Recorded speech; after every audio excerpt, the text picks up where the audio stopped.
Mga kaibigan, kapatid, nakatayo kami sa isang bangin.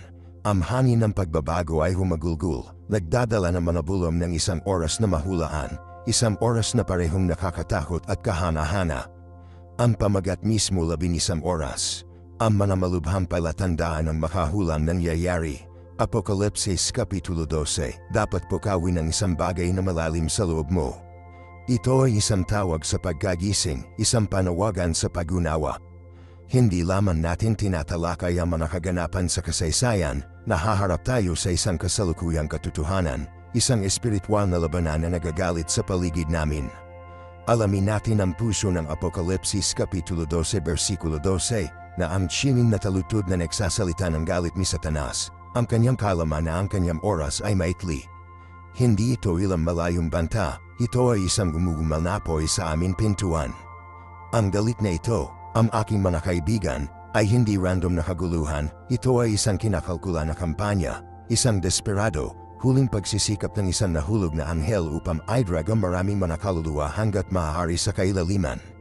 Tandaan, ang Jeremias Kapitulo 1 versikulo 5 ay nagpapaalala sa amin, bago kita nabuo sa sinapupunan ay kilala kita.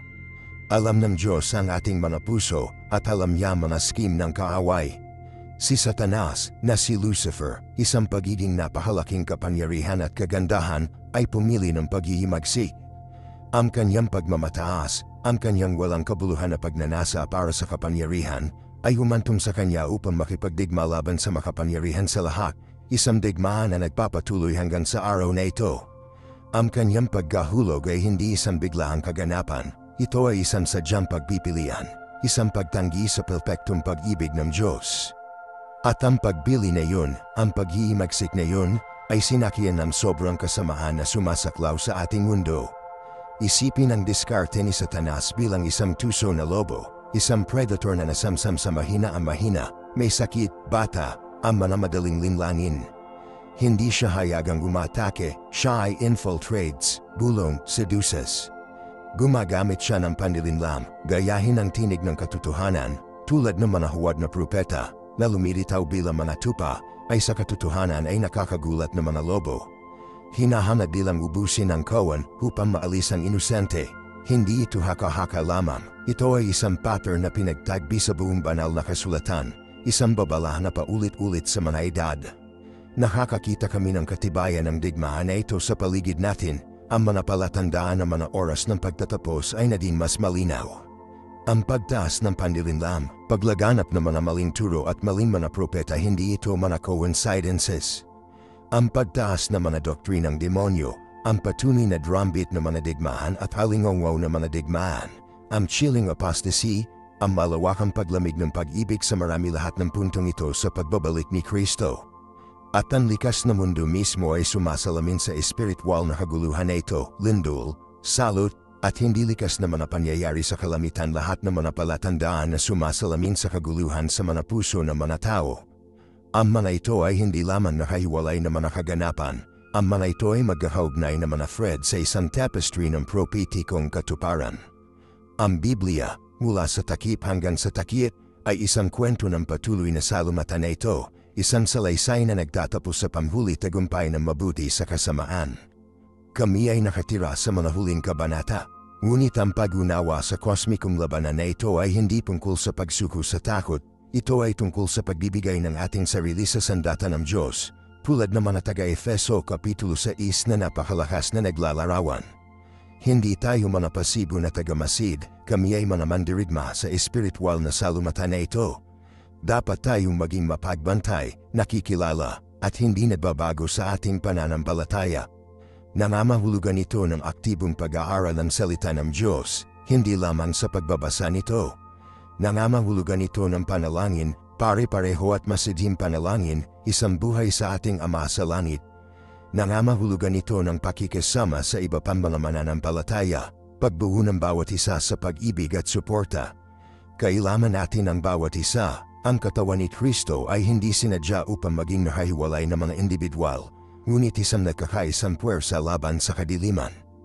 Isaalang-alang ang talinghaga ng trigo at ang mga tares, Mateo Kapitulo 13. Ang kaaway ay naghahasik ng mga buto ng panlilinlan sa tabi ng mga buto ng katotohanan na ginagawang mahirap makilala sa pagitan ng dalawa. Ito ay sumasalamin sa mga hamon na kinakaharap natin ngayon. Ang mga maling tulo ay madalas na matalino na nakilala, gayahin ang itsura ng katotohanan na ginagawang mahalaga para sa atin na suriin ang lahat sa pamamagitan ng lens ng banal na kasulatan. Huwag umasa sa mga paglitaw sa ibabaw, mas malalim, suriin ang mga pundasyon at tanumin ang lahat. Ang kaaway ay isang master ng panlilinlam, ang pagpuwis ng katotohanan sa kasinungalingan na may kapansin-pansin na kadalian. Siya ay isang counterfeiter na lumilikha ng nakakumbinsi na mga imitasyon ng tunay na artikulo na idinisenyo upang linlangin at malito.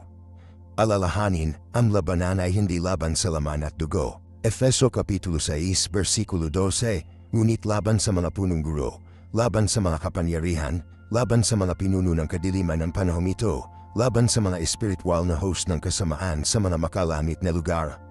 Ito ay isang espiritual na pakikidigma, at ang aming mga sandata ay hindi pisikal, sila ay espiritual. Nakikipaglaban tayo sa tibak ng espiritu na siyang salita ng Diyos. Efeso Kapitulo 6, versikulo 17. Ginagamit namin ang kalasag ng pananampalataya upang mapawi ang nagnininas na mga darts ng masama. Nakasuot kami ng helmet ng kaligtasan at ang dibdib ng katwiran. Nilagyan tayo para sa laban na ito, ngunit kung pipiliin nating ilagay ang buong sandata, hindi ito tungkol sa pasimpleng naghihintay para sa pagtatapos. Ito ay tungkol sa aktibong pakikilahok sa plano ng Diyos. Ito ay tungkol sa pagiging asin at ilaw sa isang mundo na labis na nananailangan ng pareho. Ito ay tungkol sa pagbabahagi ng Ebanghelyo, pagpapahayag ng katotohanan, at pagpapakita ng pag-ibig ni Kristo sa isang nawala at nasasaktan na mundo. Ang kaaway ay nais na magnakaw, pumatay, at sirain, Juan Kapitulo 10, versikulo 10, ngunit nais ng Diyos na bigyan ng buhay at buhay ng sagana. Ang aming tungkulin ay ang maging mga instrumento ng pag-ibig ng Diyos, pagpapalawak ng kanyang biyaya at awa sa mga nawala at naghahanap. Tinatawag tayong maging mga saksi upang ibahagi ang aming patuto at maging isang beacon ng pag-asa sa isang mundo na natatakpan sa kadiliman. Kung mas naiintindihan natin ang mga taktika ng kaaway, mas mahusay na kagamitan natin upang pigilan sila. Kung mas nalunubog natin ang ating sarili sa salita ng Diyos, mas malakas ang ating espiritual na sandata. Hindi ito isang away na gaanong-gaanong kinuha, ito ay isang labanan para sa ating mga kaluluwa at kalunuwa ng mga nasa paligid natin. Kaya tumayo tayo ng matatag, hindi nagbabago sa ating pananampalataya, at magpatuloy upang labanan ang mabuting labanan ng pananampalataya. Tandaan mo ang kwento ni na David at Goliath. Si David, isang tila hindi gaanong kahalagahan ng batang lalaki, ay nahaharap sa isang higanti, isang mandirigma na tila walang talo. Kinakatawa ni Goliath ang labis na kapangyarihan ng kaaway, ang kanyang nakakatakot na laki na sumisimbolo sa tila hindi masusukat na manhadlam na kinakaharap natin sa ating espiritual na buhay.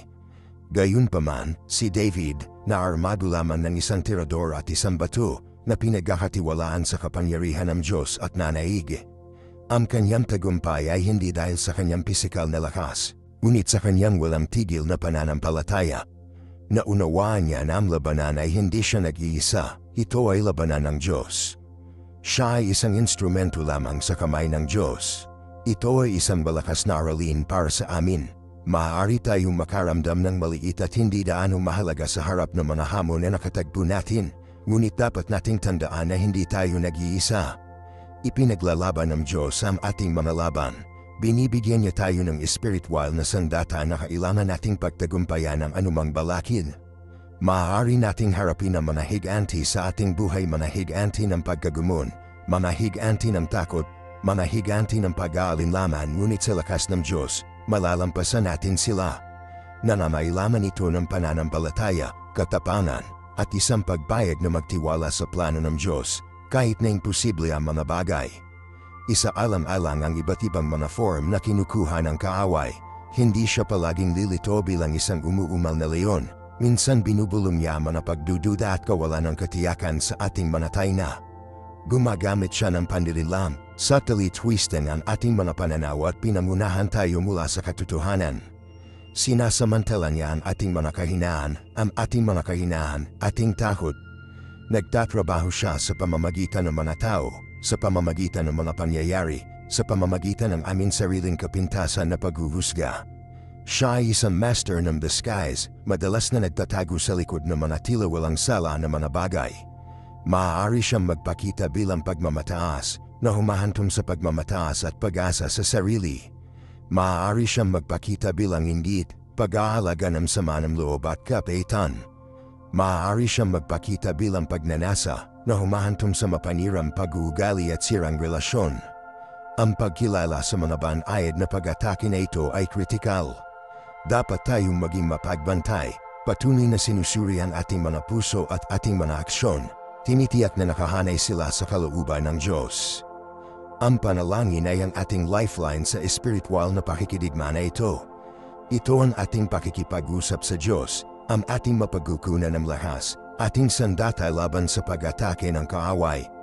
Sa pamamagitan ng panalangin, hinahanap natin ang patnubay ng Diyos, Kanyang karunungan, at Kanyang proteksyon. Ipinagtapat natin ang ating mga kasalanan, hinahanap ang Kanyang kapatawaran at paglilinis. Kami ay namamagitan para sa iba, itinaas sila sa panalangin at humihiling ng mga pagpapala ng Diyos sa kanilang buhay. Ang panalangin ay hindi lamang isang ritual, ito ay isang mahalagang koneksyon sa banal, isang mapagkukunan ng kapangyarihan na nagbibigay daan sa atin upang malampasan ang mga skim ng kaaway. Ang regular, pare-pareho na panalangin ay mahalaga para sa pagpapanatili ng ating espiritual na lakas at pagiging matatag. Huwag maliitin ang kapangyarihan ng isang mapagpakumbaba at taos-pusong panalangin. Ito ay isang direktang linya sa trono ng biyaya. Bukod dito, dapat nating alagaan ang ating espiritual na paglaki. Ito ay nagsasangkot ng pare-pareho na pag-aaral sa Biblia, pagmumuni-muni sa salita ng Diyos, at pakikisama sa ibang mga mananampalataya. Ang regular na paglubog ng ating sarili sa banal na kasulatan ay nagbibigay sa atin ng kaalaman at pag-unawa na kailangan nating makilala ang katotohanan mula sa kasinungalingan. Pinapalakas nito ang ating pananampalataya at binibigyan tayo ng espiritual na pagpapakain na kinakailangan upang mapaglabanan ang mga pag-atake ng kaaway.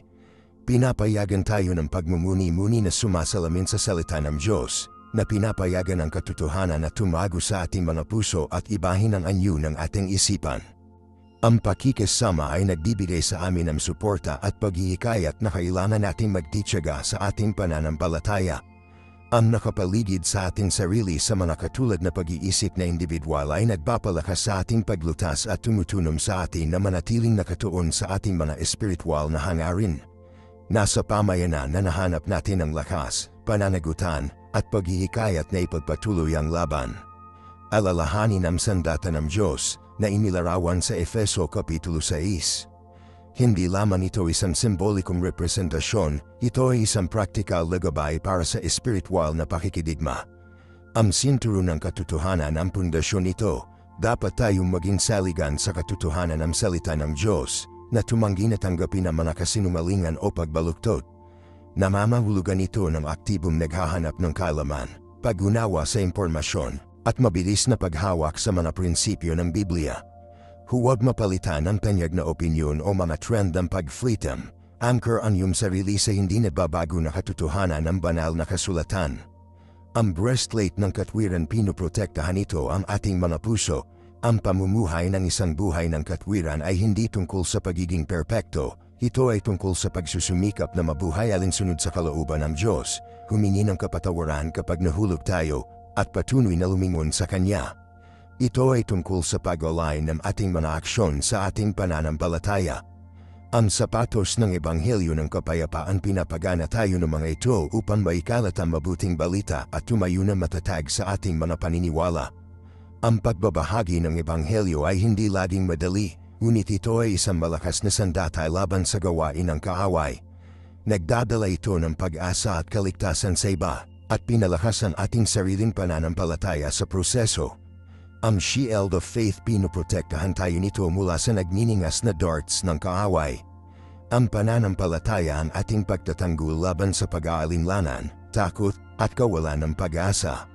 Ito ang walang tigil na paniniwala sa kapangyarihan ng Diyos at ang kanyang mga pangako, kahit nasa harap ng kahirapan. Pamamalagaan ang iyong pananampalataya sa pamamagitan ng panalangin, pag-aaral sa Biblia, at pakikisama.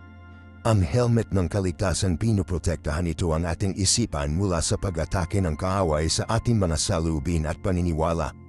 Ang pag-alam na maliligtas tayo sa pamamagitan ng sakripisyo ni Kristo ay nagbibigay sa atin ng kapayapaan at seguridad na nagpapahintulot sa atin na pigilan ang mga pagtatangka ng kaaway na masira ang ating pananampalataya. At sa wakas, ang tibak ng Espiritu na siyang salita ng Diyos, ito ang aming nakakasakit na sandata. Ito ay sa pamamagitan ng salita na nakikilala natin ang katotohanan mula sa kasinungalingan, labanan ang kasinungalingan ng katotohanan, at pagtagumpayan ang mga skim ng kaaway. Regular na nakikipag-ugnayan sa banal na kasulatan ay nagbibigay sa amin upang labanan ng epektibo sa espiritual na labanan. Ang sandata na ito ay hindi isang bagay na inilalagay namin ng isang beses at kalimutan. Ito ay isang pang-araw-araw na pangako, isang palaging pagbabantay. Nanamailangan ito ng pare-pareho na pagsisikap at pag-asa sa biyaya ng Diyos. Huwag maliitin ang kapangyarihan ng banal na proteksyon na ito. Isaalam-alam din ang kahalagahan ng pag-aayuno. Ang pag-aayuno ay hindi lamang tungkol sa pag-iwas sa pagkain, ito ay isang espiritual na disiplina na nagpapahintulot sa atin na ituunan ating pansin sa Diyos. Lumilikha ito ng puwang para sa panalangin, pagmuni-muni, at isang mas malalim na koneksyon sa banal. Kapag nag-aayuno tayo, mapagpakumbaba natin ang ating sarili sa harap ng Diyos, hinahanap ang kanyang patnubay at lakas. Ito ay isang malakas na tool para sa espiritual na paglaki at digma, na nagpapahintulot sa amin na malaya mula sa makamundong mga pagkagambala at palalimin ang aming relasyon sa Kanya. Alalahanin na ang pag-aayuno, tulad ng panalangin, ay dapat nalapitan ng may pagpapakumbaba at katapatan, na naghahanap ng kalooban at patnubay ng Diyos sa proseso. Ito ay isang parahan upang matapos, isang tool upang mapalapit sa Diyos at matanggap ang Kanyang lakas. Sa wakas, tandaan na ang espiritual na labanan na ito ay hindi nag-iisa. Mayroon tayong kapangyarihan at pagkakaroon ng banal na espiritu sa loob natin, paggabay, pagpapalakas, at pagbibigay kapangyarihan sa atin. Siya ang aming tagapagtaguyod, ang aming katulong, ang aming comforter. Siya ay namamagitan para sa amin kapag hindi natin alam kung paano manalangin, at binibigyan niya tayo ng buhay na mamuhay ng isang kas-iyasang buhay sa Diyos. Sumandal sa banal na espiritu para sa gabay, lakas, at proteksyon. Huwag subukang labanan ang labanan na ito sa iyong sariling lakas, umasa sa kapangyarihan ng banal na espiritu na nagtatrabaho sa loob mo. Siya ang iyong pangwakas na sandata, ang iyong walang tigil na suporta, ang iyong patuloy na kasama sa espiritual na paglalakbay na ito. Tiwala sa Kanyang patnubay, at haantong ka sa iyo sa tagumpay. Tandaan, ang labanan ay ang Panginoon, ang aming tungkulin ay ang magtiwala, sumunod, at makipaglaban sa mga sandatang ibinibigay niya. Ngayon, masuri natin ang praktikal na aplikasyon ng espiritual na sandata na ito. Napag-usapan namin ang tungkol sa mga individual na piraso, ngunit paano natin sila pinagsama upang lumikha ng isang tunay na epektibong pagtatanggol? Nagsisimula ito sa pag-unawa sa mga taktika ng kaaway. Siya ay banayad, hindi mapaniniwalaan, nagtatrabaho sa ating mga kahinaan, ang aming mga pagdududa. Bamunong siya ng kasinungalingan, nagtatanim ng mga buto ng takot, pagdududa sa sarili, at kawalan ng pag-asa. Hindi siya umuumal tulad ng isang leon, siya ay madalas na dumulas tulad ng isang ahas, subtly twisting ang aming mga pangunawa, nakakagulo at totohanan. Alam niya ang ating mga kahinaan, ang mga lugar kung saan tayo ay madaling kapitan. Marahil ito ay pagmamataas, na humahantong sa pagmamataas at isang pagtanggi na hahanapin ang patnubay ng Diyos. Marahil ito ay kawalan ng kapanatagan, na ginagawang mahina tayo sa mga kasinungalingan ng kaaway na hindi tayo karapat-dapat o mahal. O marahil ito ay galit, na humahantong sa kapitan at sama ng loob, pinipigilan ang ating kahayahang magpatawad at magmahal tulad ng utos ng Diyos. Ang pagkilala sa mga kahinaan na ito ay mahalaga. Ang pagmuni-muni sa sarili, matapat na panalangin, at paghanap ng pananagutan mula sa mga pinagkakatiwalaang mga kapatid kay Kristo ay mga mahalagang hakbang. Kapag nakilala mo ang mga kahinaan na ito, maaari mong simulan upang palakasin ang mga ito.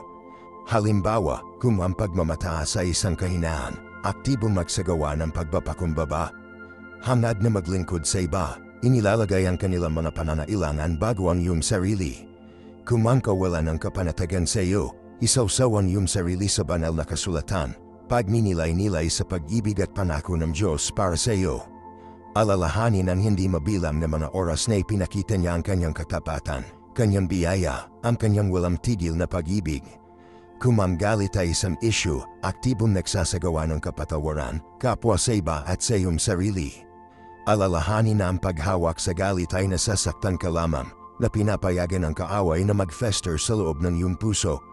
Ang pagsisisi at paghahanap ng biyaya ng Diyos ay mahalaga sa pagtagumpayan ng mga kahinaan na ito at pagpapalakas ng iyong espiritual na sandata. Hindi ito isang pasibo na proseso, nangangailangan ito ng aktibong pakikipag-ugnayan. Ito ay tungkol sa patuloy na pagbabantay, isang pang-araw-araw na pangako sa pagpapalakas ng iyong relasyon sa Diyos. Isipin ito tulad ng isang pagsasanay sa pisikal na atleta para sa isang pangunahing kompetisyon. Hindi lamang sila lumitaw sa araw ng kompetisyon, masigasig silang nagsasanay, itinutulak ang kanilang mga limitasyon, lakas ng pagbuo at pagbabata. Hinihiling ng espiritual na digma ang parehong antas ng dedikasyon, pare-pareho ang panalangin, regular na pag-aaral sa Biblia, tapat na pakikisama. Ito ang mga pagsasanay sa pagsasanay na nagpapatibay sa iyong mga kalamnan sa espiritu. Huwag mong pabayaan ang mga ito, hindi sila optional na mga extra. Ang mga ito ang mismong kakanyahan ng iyong espiritual na fitness.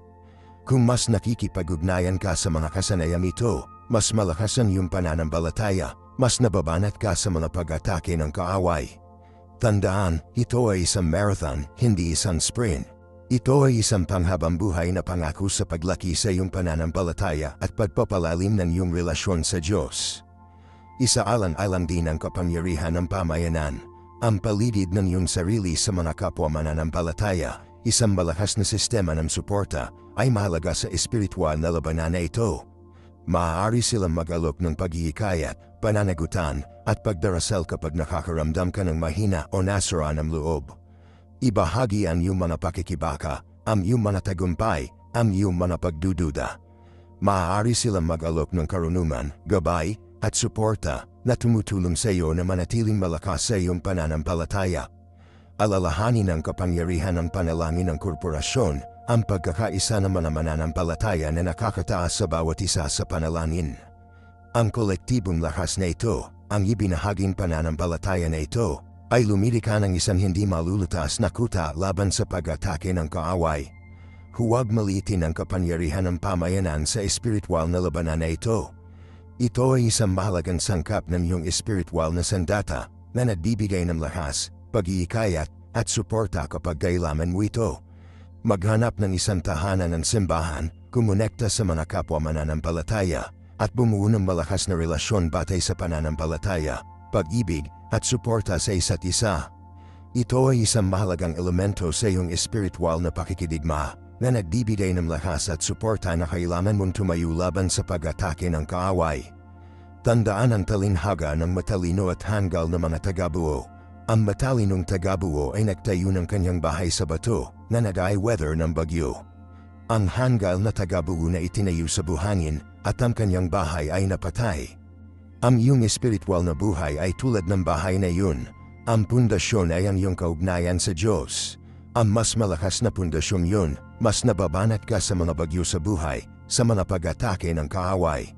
Kaya, paano mo mabubuo ang malakas na pundasyong yun? Hindi ito isang beses na kaganapan, ito ay isang tuloy-tuloy na proseso ng pagbuo, pagpapalakas, at pagpapatibay. Ito ay tungkol sa pang-araw-araw na mga pagbibilian, may malay tao na mga pagpapasya upang gunahin ang iyong pananampalataya. Ito ay tungkol sa pagbili na gumugol ng oras sa panalangin kahit na hindi mo ito gusto. Ito ay tungkol sa pagbili na basahin ang iyong Biblia kahit na ang buhay ay nagiging abala. Ito ay tungkol sa pagbili na magpatawad kahit na mahirap. Ang mga tila maliit na pagpipilian ay naipon sa paglipas ng panahon, pagbuo ng malakas, unyield and foundation. Sila ang mga brick at mortar ng iyong espiritual na bahay, pinuprotektahan ka mula sa mga bagyo ng buhay. Mag-isip tungkol sa iba't ibang mga aspeto ng iyong espiritual na buhay, ang iyong buhay ng panalangin, ang iyong pag-aaral sa Biblia, ang iyong pakikisama sa ibang mga mananampalataya, ang iyong mga gawa ng serbisyo. Ang bawat isa sa mga ito ay isang mahalagang sangkap sa pagbuo ng malakas na pundasyon. Pinapabayaan mo ba ang alinman sa mga lugar na ito? Mayroon bang mga lugar kung saan maaari kang maging mas sinasadya, mas pare-pareho? Maglaan ng ilang oras para sa pagmuni-muni sa sarili, matapat na masuri ang iyong espiritual na buhay, kilalanin ang mga lugar ng kahinaan, at pagkatapos ay gumawa ng isang plano upang palakasin ang mga ito. Hindi ito tungkol sa pagiging perpekto, tungkol ito sa pagunlad. Ito ay tungkol sa pagsisikap na lumapit sa Diyos, araw-araw. Isaalang-alang ang pagtatakda ng mga tukoy, masusukat, makakamit, may kaugnayan, at mga layunin sa oras, matalinong. Halimbawa, sa halip na sabihin, nais kong manalangin ng higit pa, masasabi mo, manalangin ako ng 15 minuto tuwing umaga bago magtrabaho. O kaya, sa halip na sabihin, nais kong basahin ang aking Biblia ng higit pa, masasabi mo, babasahin ko ang isang kabanata ng mga ebanghelyo araw-araw sa linggong ito. Ang mga tiyak na layunin ay makakatulong sa iyo upang manatiling nakatuon at may pananagutan. Nagbibigay sila ng isang roadmap para sa iyong espiritual na paglaki na gumagabay sa iyo patungo sa isang mas malakas na pundasyon. At tandaan, ang paglalakbay na ito ay hindi sinadya upang gawin mag-isa. Samandal sa iyong mga kapatid kay Kristo, ibahagi ang iyong mga pakikibaka, ang iyong mga tagumpay, ang iyong mga pagdududa. Maaari silang mag-alok ng suporta, paghihikayat, at pananagutan. Maaari silang tulungan kang manatiling nakatuon sa iyong mga layunin at makakatulong sila sa iyo upang ipagdiwan ang iyong mga tagumpay. Ito ang kapangyarihan ng pamayanan, ang lakas ng pakikisama na pinalakas ang iyong paglutas at muling pagpapatunay sa iyong pananampalataya. Huwag maliitin ang halaga ng isang malakas na sistema ng suporta sa patuloy na espiritual na labanan. Sila ang iyong mga kapwa sundalo, nakikipaglaban sa tabi mo sa habang buhay na pangako kay Kristo. Ang kanilang mamadalanin, ang kanilang paghihikayat, ang kanilang pagkakaroon ay maaaring gumawa ng lahat ng pagkakaiba sa iyong espiritual na pakikidigma. Kaya, napag-usapan namin ang tungkol sa pagbuo ng isang malakas na pundasyon, tungkol sa pang-araw-araw na mga pagpipilian at pare-pareho na kasanayan na nagpapatibay sa ating espiritual na buhay. Ngunit ano ang mangyayari kapag tumama ang mga bagyo? Hindi malamang, ang buhay ay nagtatapon ng mga curveballs. Hindi inaasahang mga hamon, mahirap na pagsubo, sandali ng pag-aalinlangan, lahat ito ay bahagi ng paglalakbay. Ang susi ay hindi maiiwasan ang mga bagyo na ito, ngunit ang pag-navigate sa kanila ng pananampalataya at pagiging matatag. At doon na ang lakas ng iyong pundasyon ay tunay na mahalaga. Isipin ang isang bahay na itinayo sa solidong bato na nagtitiis ng isang bagyo. Ang hangin ay humagulgul, ang ulan ay bumagsak, ngunit ang bahay ay matatag na nakatayo. Iyon ang imahe na dapat nating pagsisikap sa ating espiritual na buhay. Kapag dumating ang mga pagsubok at darating sila ang ating pananampalataya na binuo sa pare-pareho na panalangin, pag-aaral sa Biblia, at pakikisama, ay magiging ating angkla. Ito ay magpapanatili sa amin ang saligan na pumipigil sa amin na maiiwasan ang kaguluhan. Paano tayo magiging reaksyon kapag tumama ang mga bagyo? Nagdudulog ba tayo sa ilalim ng presyon o matatag ba tayong naninindigan, nagtitiwala sa walang tigil na pag-ibig at gabay ng Diyos? Dito nasubak ang ating pagkatao kung saan pinhino ang ating pananampalataya. Ito ay nasa crucible ng kahirapan na ang aming mga espiritual na kalamnan ay pinalakas. Naaalala ang kwento ni Job, nahaharap siya sa hindi maisip na pagdurusa, gayunpaman ang kanyang pananampalataya ay nanatiling hindi natuklasan. Ang kanyang walang tigil na tiwala sa Diyos, kahit na sa gitna ng paggawasa, ay isang testamento sa kapangyarihan ng isang malakas na pundasyong espiritual. Mag-isip tungkol sa mga tukoy na sitwasyon na iyong kinakaharap. Marahil isang pagkawala ng trabaho, isang sirang relasyon, isang krisis sa kalusugan. Ano ang reaksyon mo? Binigyan ka ba ng iyong pananampalataya ng lakas at ginhawa, o nadama mong nawala at nag-iisa? Ang pagninilay sa mga karanasan na ito ay makakatulong sa amin na makilala ang mga lugar kung saan ang aming pundasyon ay nananailaman ng pampalakas. Marahil ay natuklasan mo ang isang kahinaan sa iyong buhay ng panalangin, isang kakulangan ng pag-asa sa mga pangako ng Diyos. Ang mga sandali nito ng pagsubok ay mga pagkakataon para sa paglaki, para sa pagpapalalim ng ating kaugnayan sa Diyos, para sa pagpapalakas ng ating pananampalataya. Huwag matakot na humingi ng tulong. Lean sa iyong sistema ng suportahan iyong pamilya, mga kaibigan, pamayanan ng simbahan. Ibahagi ang iyong mga pasanin, iyong takot, ang iyong mga pagdududa. Maaari silang mag-alok ng isang tainga ng pakikinig, isang balikat upang umiyak, isang tulong sa kamay. Tandaan, hindi ka nag-iisa sa paglalakbay na ito. Ang lakas ng pamayanan ay maaaring magtaas ka kapag nakakaramdam ka, maaaring hikayatin ka kapag nakakaramdam ka ng panghihina ng loob, maaaring manalangin para sa iyo kapag nakakaramdam ka ng walang magawa. Ang kanilang suporta, ang kanilang pag-ibig, ang kanilang walang tigil na pananampalataya ay maaaring maging isang lifeline sa panahon ng mga bagyo. At tandaan, kahit sa gitna ng bagyo, ang Diyos ay kasama mo. Hindi niya ipinangako na protektahan tayo mula sa lahat ng paghihirap, ngunit ipinangako niya na makasama tayo sa lahat. Ang kanyang presensya ay ang ating kaginhawaan, ang kanyang biyaya ang ating lakas, ang kanyang pag-ibig ang ating kalasag.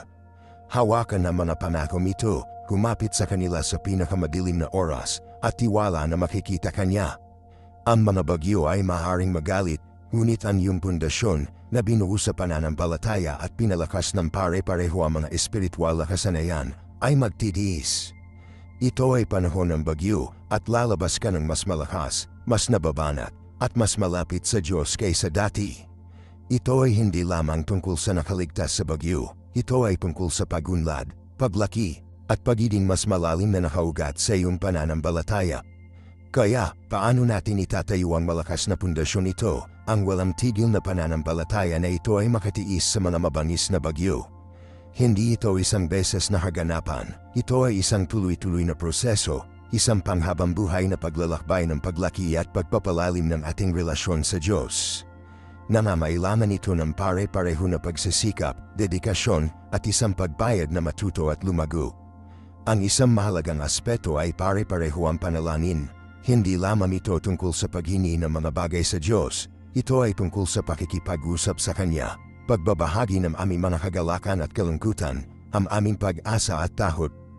Ito ay tungkol sa pagbuo ng isang relasyon sa Kanya, na makilala siya ng mas mahusay, nakikinig sa Kanyang tinig. Isipin ito bilang isang pag-uusap, isang dialogo, hindi isang monologue. Gumugol ng oras sa tahimik na pagmuni-muni, pinapayagan ang presensya ng Diyos na punan ka. Subukan ng iba't ibang mga diskarte pag-journal ng iyong mga panalangin, pagdarasal ng malakas, tahimik na nananalangin. Hanapin kung ano ang pinakamahusay na gumagana para sa iyo at gawin itong isang regular na bahagi ng iyong araw. Kahit na 5 minuto ng nakalang panalangin ay maaaring gumawa ng malalim na pagkakaiba. Ang isa pang mahalagang elemento ay regular na pag-aaral sa Biblia. Ang Biblia ay hindi lamang isang makasaysayang dokumento, ito ay isang buhay na salita, puno ng karunungan, gabay, at pag-iikayat. Ito ay isang roadmap para sa buhay na gumagabay sa amin sa mga hamon at tagumpay. Huwag lamang basahin ito ng paimpol, makipag-ugnay dito ng aktibo.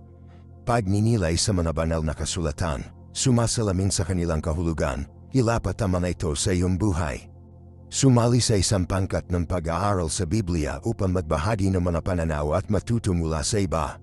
Maraming mga mapagkukunan na magagamit mga komentaryo, pag-aaral ng mga Biblia, online na mapagkukunan upang matulungan kang palalimin ang iyong pag-unawa. Kung masalam mo ang salita ng Diyos, mas malakas ang iyong pananampalataya. Ang pakikisama sa ibang mga mananampalataya ay pantay na mahalaga. Ang paligid ng iyong sarili ng isang sumusuporta sa pamayanan ng pananampalataya ay maaaring magbigay ng pag-iikayat, pananagutan, at isang pakiramdam ng pag-aari. Ang pagdalo sa mga serbisyo sa simbahan, pakikilahok sa maliliit na grupo, na kumukonekta sa ibang mga Kristiyano ang mga aktibidad na ito ay nagpapalusog sa ating espiritual na buhay at palakasin ang ating pananampalataya. Ang pagbabahagi ng aming mga pakikibaka at pagdiriwang ng aming mga tagumpay sa iba ay lumilikha ng isang bono ng pag-ibig at suporta na maaaring napakahalaga sa mga mapaghamong oras. Ang paghihikayat at mga panalangin ng mga kapwa mananampalataya ay maaaring maging isang malakas na mapagkukunan ng lakas kapag tayo ay mahina. Tandaan, hindi namin sinadya na maglahad ng mag-isa sa paglalakbay na ito. Tandaan ang talinhaga ng matalino at hanggal na mga tagabuo. Ang matalinong tagabuo ay nagtayo ng kanyang bahay sa isang bato at hindi ito maiiwasan ng bagyo. Ang hanggal na tagabuo ay nagtayo ng kanyang bahay sa buhangin at ito ay napatay. Ang ating espiritual na buhay ay magkatulad. Ang isang pundasyon na itinayo sa hindi pantay na panalangin, madalang na pag-aaral sa Biblia, at pag-iiwalay ay maburaj sa ilalim ng presyon. Ngunit ang isang pundasyon na itinayo sa pare-pareho na espiritual na kasanayan ay tatayo ng matatag, anuman ang bagyo. Ito ang gawain ng isang buhay, isang patuloy na proseso ng pagpipino at paglaki. Ito ay tungkol sa patuloy na pag-aalaga ng ating relasyon sa Diyos, na nagpapahintulot sa Kanya na hubugin tayo sa mga taong balak niya sa atin na maging. Ito ay tungkol sa pagbuo ng isang buhay na nakaugat sa pananampalataya, isang buhay na makatiis sa anumang pagsubok. Kung mas namuhunan tayo sa ating espiritual na buhay, mas nababanat, mas masaya, at mas matupad ang ating buhay. Hindi ito tungkol sa pagtakas sa mga paghihirap sa buhay. Ito ay tungkol sa pagharap sa kanila ng pananampalataya, katapaman, at walang tigil na pag-asa. Ito ay tungkol sa pag-alam na kahit sa gitna ng bagyo, ang Diyos ay kasama natin, gumagabay sa atin, pinapalakas tayo, at humahantong sa atin patungo sa kanyang perpektong plano. Kaya, napag-usapan natin ang tungkol sa panalangin, pag-aaral sa Biblia, at pakikisama mga pundasyon ng isang malakas na pundasyong espiritual. Ngunit suriin natin ang isang maliit na mas malalim sa praktikal na aplikasyon ng mga alituntunin ito. Paano natin talaga isasama mga ito sa ating abalang buhay? Hindi ito tungkol sa mga magagandang kilos, ngunit pare-pareho, maliit na gawa ng pananampalataya. Isipin ito tulad ng pag-aalaga ng isang hardin. Hindi ka lamang nagtatanim ng isang binhi at inaasahan ang isang masaganang pag-aani sa magdamag. Nangangailangan ito ng pang-araw-araw na pagtutubig, pag-iwas, at pag-aalaga. Ang ating espiritual na buhay ay pareho. Para sa panalangin, simulan ng maliit. Sa halip na maghanad ng isang oras na sesyon, magsimula sa 5 minuto bawat umaga at gabi. Maghanap ng isang tahimik na puwang, limasin ang iyong isip, at simpleng makipag-usap sa Diyos. Ibahagi ang iyong mga kagalakan, alalahanin, at pagkabalisa. Salamat sa Kanya sa Kanyang mga pagpapala, makinig para sa Kanyang patnubay. Habang lumalaki ka ng mas komportable, natural na mahanap mo ang iyong sarili na gumugol ng mas maraming oras sa panalangin. Huwag mag-alala tungkol sa magarbong mga salita o mahusay na pagbigkas.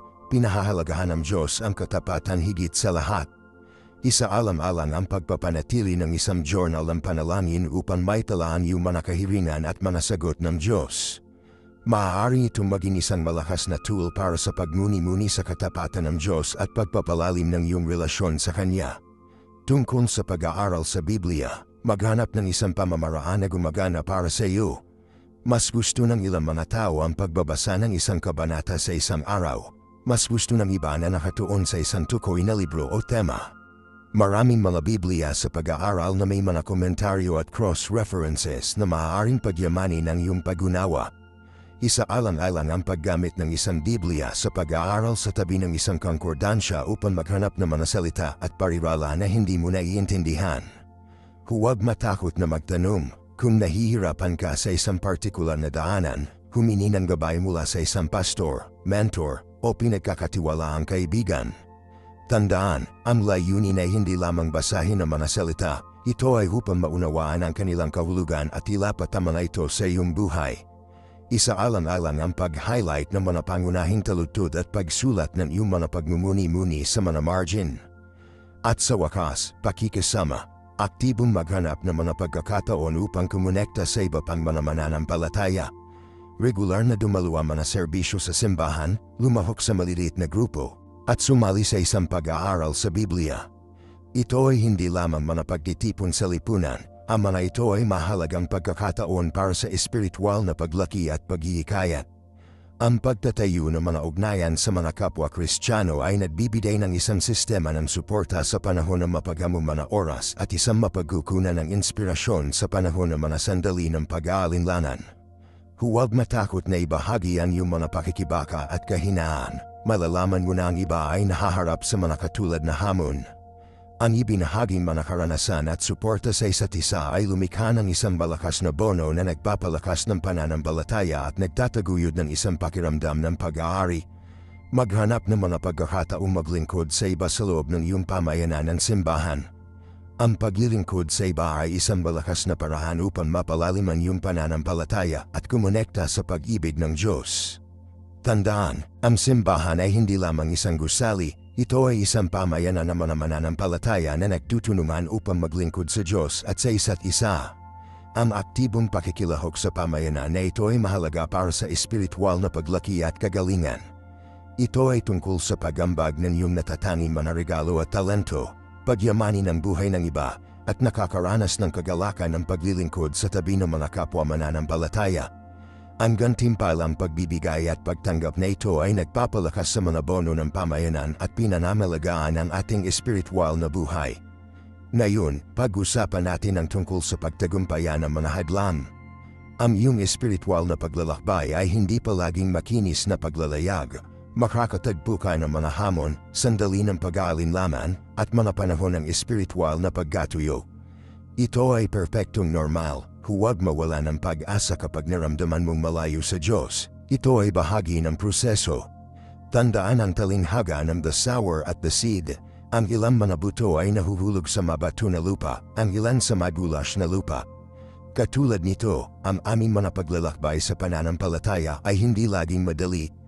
Ang susi ay tiyaga. Kapag natitisod ka, bumalik ka. Kapag naramdaman mong nawala, humingi ng gabay. Samandal sa iyong pamayanan, ang iyong mga mentor, at pinakamahalaga, sa walang tigil na pag-ibig at biyaya ng Diyos. Ang isang kapakipakinabang na diskarte ay upang matukoy ang iyong mga tukoy na pakikibaka. Nahaharap ka ba sa tukso? Nakikipaglaban ka ba sa pagkabalisa o pagkalungkot? Nahihirapan ka ba sa hindi pagpapatawad? Ang pagtukoy sa ugat na sanhi ng iyong espiritual na pakikibaka ay ang unang hakbang patungo sa pagtagumpayan nito. Kapag nakilala mo na ang issue, humingi ng payo. Makipag-usap sa isang mapagkakatiwalaang kaibigan, pastor, o tagapayo.